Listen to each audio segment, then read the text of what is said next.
Hello, everybody, and welcome back to another episode of the Daily Crypto News. And now, the question of today is: would you quit your job if XRP went to the moon? Let me know in the comment section down below, and if you are enjoying the Daily Crypto News, please make sure you press the like button and subscribe to really show your support for the channel, as it helps me out a ton. Now, the first tweet comes from Kieran Kelly on Twitter.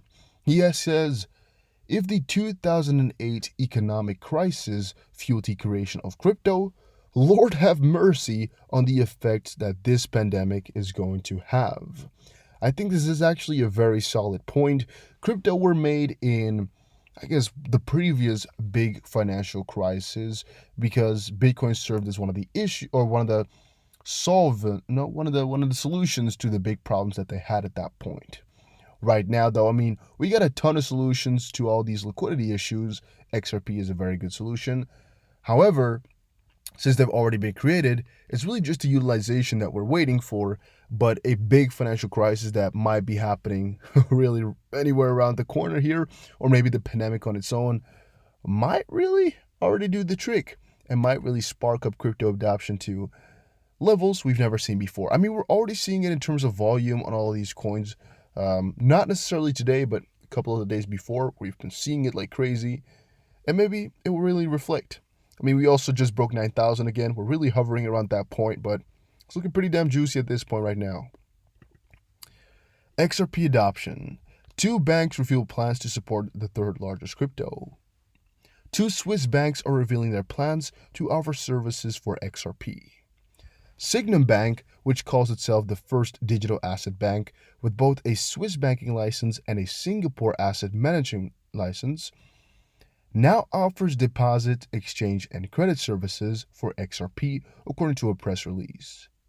Sygnum already offers services for Bitcoin and Ethereum, but will now also be supporting XRP.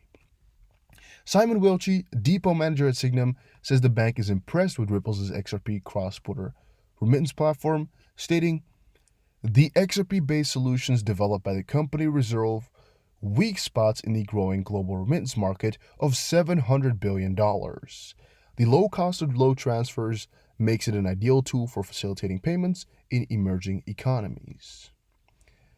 Also, meanwhile, Arab Bank Switzerland also announced plans to support advisory, custody, and brokerage services for XRP, and according to a recent announcement, the bank began offering those services for Bitcoin and Ethereum last September, but are now also interested in going for XRP. And Arab Bank Switzerland also recently invested in Swiss fintech company Towers Group SA in a Series A funding round. Towers Group specializes in digital asset infrastructure, says the bank. In an increasingly digital world, Arab Bank Switzerland's first ever investment in a financial technology company is consistent with its convictions and reinforced by a shared vision with Taurus, namely that the worlds of traditional assets and digital assets are converging. Meltem Demirors says, Bitcoin is not a systemic hedge if you hold your Bitcoin at a financial institution. Venture capitalist Meltem Demirors explains how the oil market crash and the broader turmoil in the financial markets are reshaping the Bitcoin narrative. CoinShares' CSO, Meltem Demirors, shared her view on how the latest crisis in the oil market will have an impact on the ever-changing narratives around Bitcoin. According to Demirors, the recent crash in oil is a watershed moment which will change forever the narratives, as we said before. As she points out, the crisis has defied all our expectations of what normal is, which I also explained on my second channel called Dusty Finance. Make sure you check the channel out. I explained this on a video with no advertisements. Make sure you check it out. Which is why expecting to go back to the status quo is preposterous. We're not just seeing a repricing of oil, we're seeing a thinking of the entire energy value chain, which is right now a lot of people are using less oil and oil prices are going down like crazy, and all the oil that we need is kind of like, and people are becoming much more aware of all the prices and all the utilization and whatnot. Following this event, Demirors argues that geopolitical interest will increasingly shift from access to energy to the access to compute and connectivity. She also discusses China's efforts to win a digital race as an example of this shift. Turmoil in the traditional markets is also changing the concept of risk, which is likely to play in Bitcoin's favor. With interest rates at zero, there are really no low risk, stable, fixed income generating assets anymore. All right, that's actually all that I wanted to read from this article. Tether printed goes brrr, 1.6 billion USDT minted in April as Bitcoin recovers from March's loss. So, yeah, this is something I actually personally did not know, but yes, they got themselves a frick ton more money. Tether, the issuer of the dollar-pegged stablecoin USDT, is in the limelight again as the company's treasury minted fresh USDT worth more than $1 billion in a single month. So, one of the fun facts is that it's not as quick as it might look, but they're printing a frick ton of money, and eventually it could be that Tether is going to be the second quote-unquote crypto in the market cap just because of the amount of printing and just because of how fast it goes.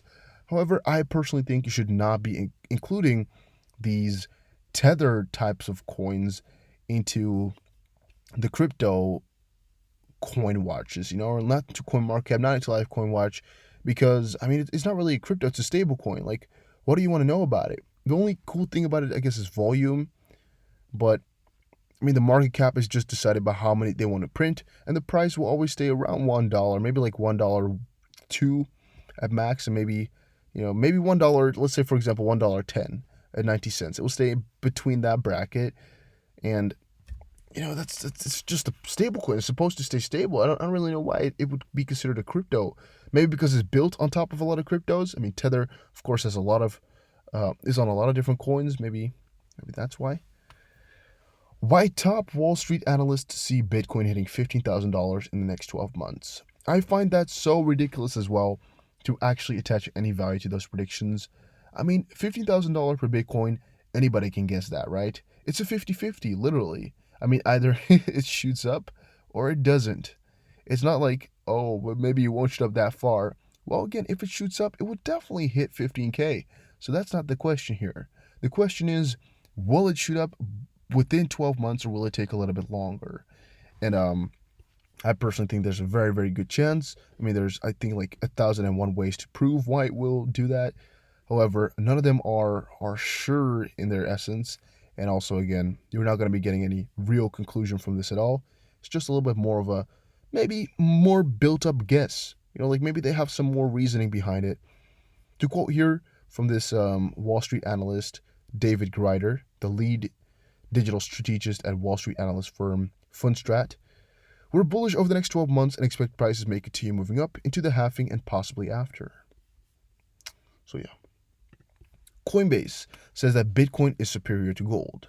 And again, Coinbase has a very big benefit in people being bullish on Bitcoin because that will make them a lot more money in trading fees. That's one thing you should take into consideration. They love it when you go crazy over the Bitcoin price. They love it when you go and be scared, or when you're really, really, I guess, hoping for the price to go up. It depends. It's all fine for them because they don't care if it's going good or if it's going bad. They mostly care about the panic in the crypto space because that's when they make the most amount of money. And that's, at least in my personal opinion, also something that they really are trying to go for. Do they also want Bitcoin to go up eventually? Well, yes, of course, because that will make them more money because of all the holdings that they have. For example, Armstrong, I must admit, or I must believe, has a frick ton of Bitcoin as well, which again, if Bitcoin goes up, will make him more richer. And also, I think a couple other reasons are out there for why they would like it. But I'm definitely convinced that this is something that's very favorable to them. And to all of us, it's kind of a true thing, right? I mean, Bitcoin really has more of a use case than gold. Only gold you can really touch, and Bitcoin you can't. So they both have one thing over each other. However, there's many ways to see that Bitcoin is superior to gold. For example, it's a lot more, I don't want to say decentralized in the sense of, like, because Bitcoin can't really, or I mean, gold really can't be, controlled, right? There's nothing really new, but that's also the bad side to it. With Bitcoin, a lot of new things can come to play, right? Energy consumption is a little bit of a difficult one because it will always take energy to get gold, and I don't have those numbers. Like, does it take more energy to get Bitcoin, or does it take more energy to get an equivalent amount of money in gold, in real terms of mining power? Or is it mostly labor, which then doesn't include energy? Maybe if you convert that to dollars, like, would it be more expensive to get Bitcoin or to get gold? Because I really have no idea how expensive it is to get real gold in terms of the number we put on there. Maybe it's way cheaper. I guess they're both real good stores of value in the sense of they're scarce. Scarce. Man, and actually, a couple other ways gold is way superior. It's just how you like to see it. Because you can also say like, yeah, but gold can not be controlled, which is a positive thing or a negative thing. Gold can be transacted, however, it's a little bit stranger as Bitcoin is meant to be transacted this way. I mean, there's a lot of easy ways to transact it. However, with gold, there's a lot of ways to trade gold online nowadays. I mean, the last couple of years, it's really become a popular thing, and a lot of those things are going away. However, it's also not like you can't hold Bitcoins in real life if you want to, right? You could just grab a sort of coin and just insert them in there, which will make it like touchable. So that's also not a good argument. So it's kind of like even to a couple of to a certain degree. Like they have a lot of things in common, and a lot of ways that are like really kind of even in terms of investment. I would just say gold is more of a mainstream thing. Bitcoin is more of a revolutionary thing, which is why I would personally go with Bitcoin. And last but not least, Elon Musk cries for freedom. Bitcoin and wipes 15 billion off of Tesla stock. Well, basically we saw it all before about Bitcoin, but one thing I should re-mention was that Bitcoin, the Twitter handle said, Bitcoin price too low in my opinion. And Elon Musk replied and said, how much for some anime Bitcoin? And it got really trending. But he's really, really, really doing quite a lot for the Tesla stock right now. He also tweeted, Tesla stock price is too high right now. And maybe that also made him do these memes. Maybe that's why. Because he knew it would put the price down. I don't really know why. But that was it for this video. Hopefully you all enjoyed it. Make sure you press the like button, subscribe. And I'll see you guys again in another video, as I think we got some cool topics in today. Thank you all for watching. Take care and have a very, very nice day, everybody.